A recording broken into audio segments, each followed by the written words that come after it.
मैया ये कृष्ण कौन है? इस कन्हैया का जन्म कहां हुआ? मैया मथुरा के एक राजा हुए, यशस्वी राजा, जिनका नाम था उग्रसेन। मैया उग्रसेन की कोई संतान नहीं थी। हम सब लोग भागवत में नंद के आनंद भयो जय कन्हैया लाल की तो मनाते हैं, लेकिन अभी तक ये पता नहीं कि भगवान का जन्म कब हुआ, कहां हुआ और कैसे हुआ। ये कृष्ण कौन है? मैया एक बार मथुरा के राजा थे जिनका नाम था उग्रसेन। उग्रसेन के कोई पुत्र नहीं था। एक बार शिकार खेलने गया तो शिकार खेलते खेलते शिकार खेल के जब घर आ रहा था, अपने घर में बैठा उग्रसेन की जो पत्नी है, जो कंस की मां है, अपनी सखियों के साथ विहार करने के लिए जंगल में गई। वहां दुर्मिल नाम के राक्षस की छांव पड़ी। उसके प्रभाव से उग्रसेन के पुत्र के रूप में कंस का जन्म हुआ। ऐसी बहुत बड़ी कथा है कंस के जन्म की। समुद्र में इसको फेंक दिया गया, आकाशवाणी हुई, अरे उग्रसेन, जिस बालक को तू गोद में खिला रहा है तेरे ये वंश का नष्ट करने वाला होगा। उग्रसेन ने उसको पत्तों में डालकर बहा दिया, दूर चला गया।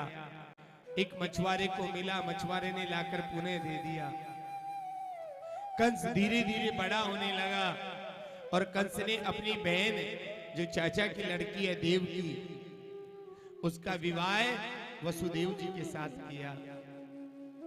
मैया कंस ने जब वसुदेव जी के साथ देवकी का विवाह किया और विवाह करके पीले हाथ करके कन्यादान करके जब विदा कर रहा था कंस, उसी समय आकाशवाणी हुई, अरे कंस, जिस देवकी को तू आज विदा कर रहा है, जिस देवकी के तू आज कन्यादान कर रहा है, पीले हाथ कर रहा है, इसी का 8वां पुत्र तेरा काल होगा। इसका 8वां पुत्र तेरा काल होगा। कंस ने सोचा, ना रहेगा बांस, ना बजेगी बांसुरी, मैं देवकी को मार दूंगा।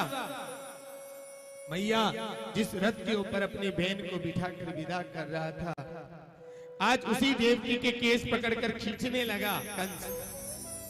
देवकी रोने लगी, मुझे छोड़ दो भैया, मुझे छोड़ दो।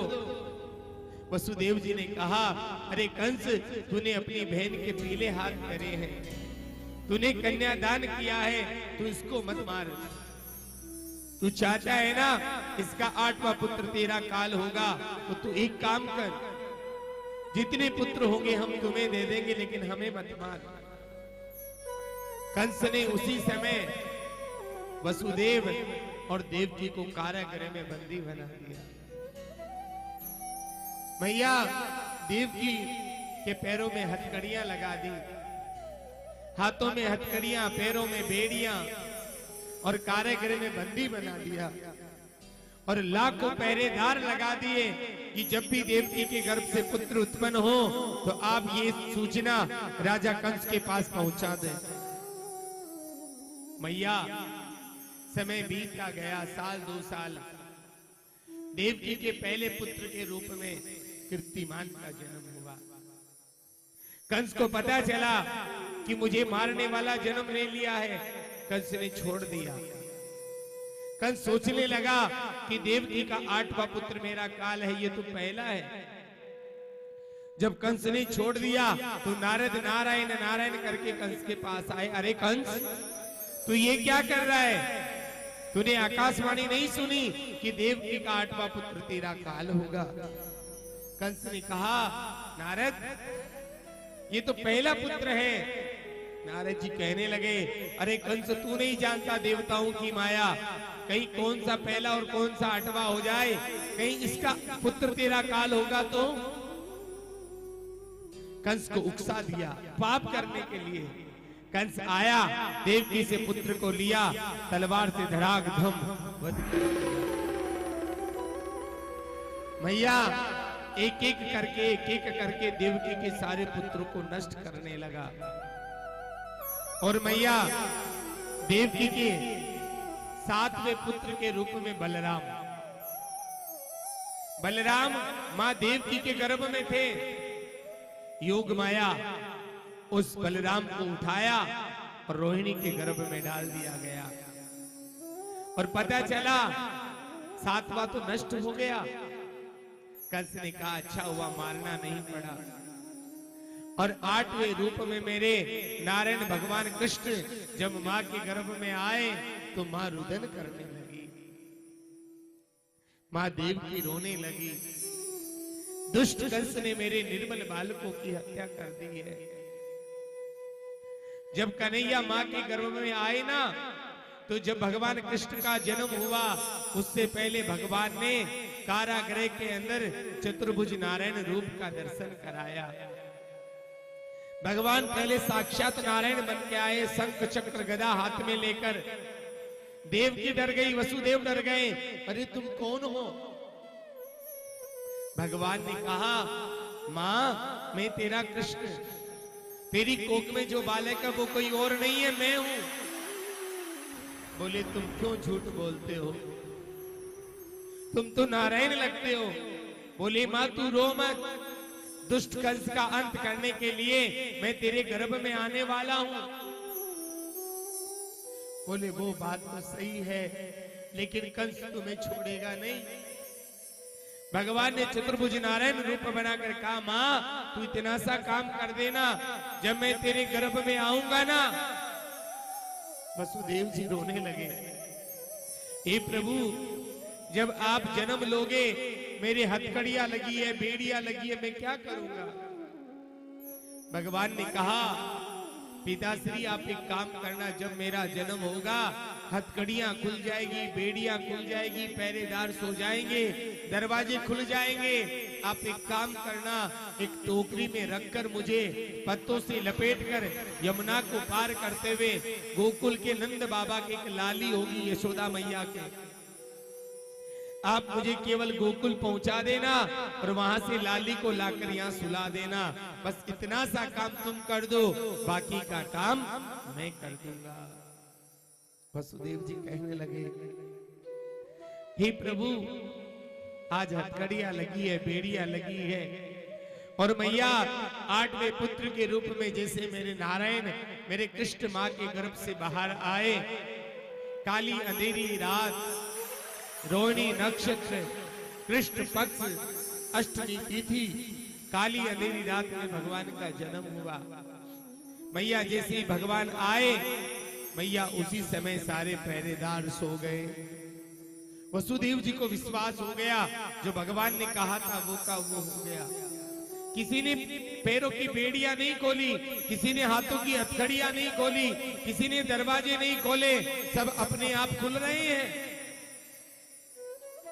मैया सारे अपने आप खुलती जा रहे, खुलती जा रहे, खुलते जा रहे।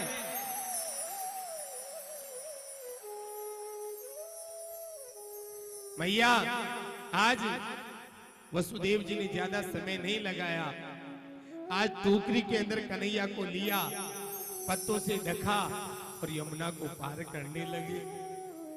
यमुना कौन है? ठाकुर जी की पटरानी। यमुना ने सोचा मेरा प्रीतम जा रहा है, मेरा कृष्ण जा रहा है, दर्शन करूं। और जैसे यमुना धीरे धीरे बढ़ने लगी, कन्हैया ने थोड़ा सा पैर लटका दिया, अरे यमुना थोड़ा धीरे बह वरना मेरे बाबा डूब जाएंगे। यमुना ने चरणों को स्पर्श किया, धीरे हो गई। और आज मेरे लाला को लेकर वसुदेव जी गोकुल में पहुंचे हैं, जहां नंद बाबा के यशोदा मैया के लाली हुई है। और मैया कन्हैया को वहां सुलाया और लाली को लिया, पत्तों में ढककर जैसे ही आए और जैसे ही कारागृह में आए, सारी हथकड़ियां लग गई, बेड़ियां लग गई, पहरेदार जग गए, पूरी मथुरा में हो गया अरे कंस तुझे मारने वाला 8वां हो गया, तुझे मारने वाला 8वां हो गया। अब तो कंस नंगी तलवार लेकर दौड़ पड़ा, मैं नहीं छोड़ूंगा इसे, मैं नहीं छोड़ूंगा इसे, मैं नहीं छोड़ूंगा इसे। कंस ने उठाया और देखा अरे ये तो कन्या है, छोड़ दूं इसको, पाप लगेगा। फिर सोचा कहीं ऐसा ना हो इस कन्या का पुत्र मेरा काल हो, ना रहेगा बांस, ना बजेगी बांसुरी, मैं इसको मार देता हूँ। और जैसे ही उठाकर प्रहार करने लगा, वो योग माया आकाश में चली गई। फिर आकाशवाणी हुई, अरे दुष्ट, तूने देवकी के निर्मल बालकों की हत्या करी है, तुझे मारने वाला तो गोकुल में जन्म ले चुका है, तुझे मारने वाला गोकुल में जन्म ले चुका है। कंस रोने लगा, बिलखने लगा, मैं क्या करूं, कैसे गोकुल जाऊं, कैसे गोकुल जाऊं। और मैया कन्हैया का जन्म तो कारागृह में हुआ, लेकिन नंद उत्सव गोकुल में मनाया गया। तो आइए हम सब लोग भगवान का स्वागत करते हैं और बड़ी धूमधाम के साथ हम नंद उत्सव मनाते हैं।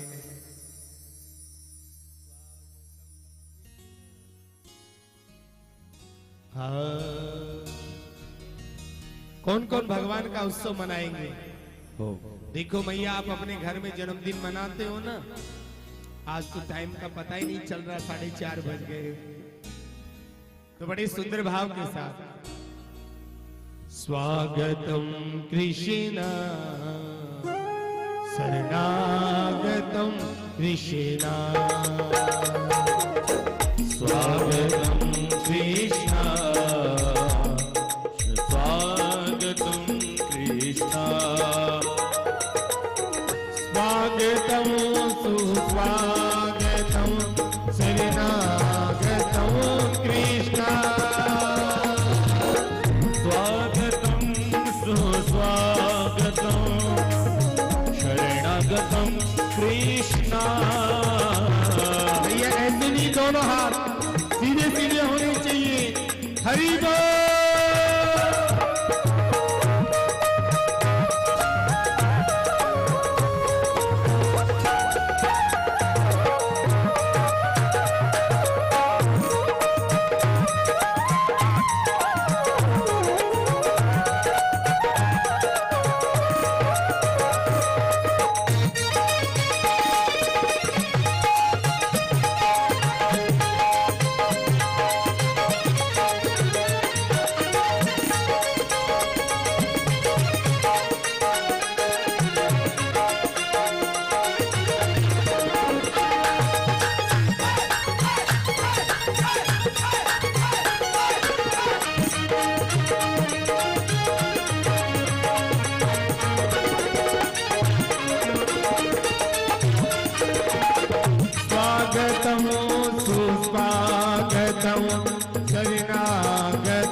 जय हो।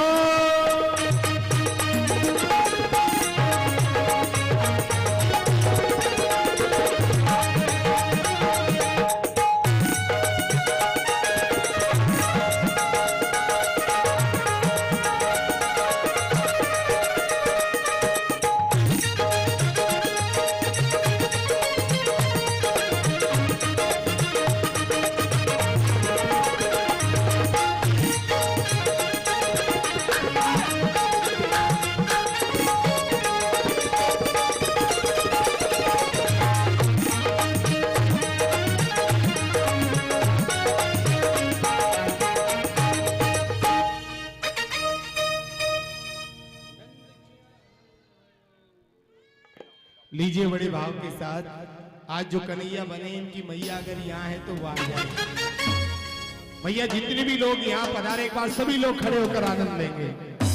और जयपुर से जो पधारे आपसे निवेदन थोड़ा सा आगे आ सकते हैं बड़े भाव के साथ। 1 2 3 4।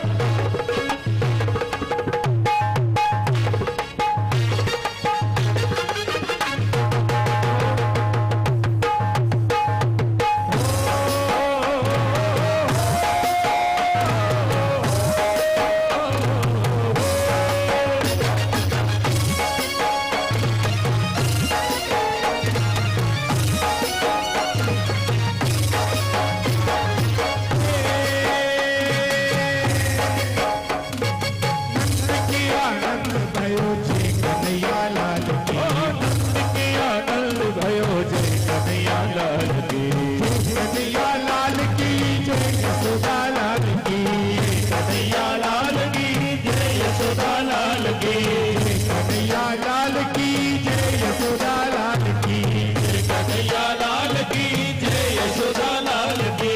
भैया ऐसे नहीं, दोनों हाथ, और जो पीछे बाबा लोग हैं वो भी थोड़ा थोड़ा आगे आ जाए, दोनों हाथ तालियों की सेवा।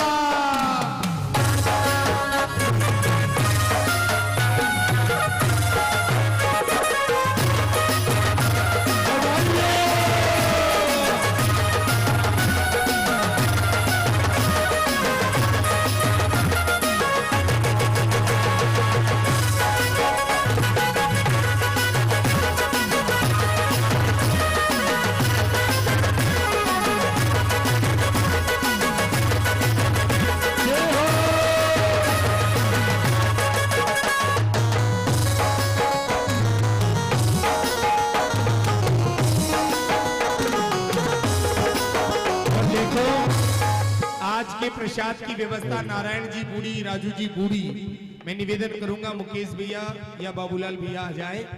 आप सब लोगों के लिए आज 50 किलो चॉकलेट और बिस्किट सबके लिए, सबका नंबर आएगा। पहले आनंद लीजिए दोनों हाथ।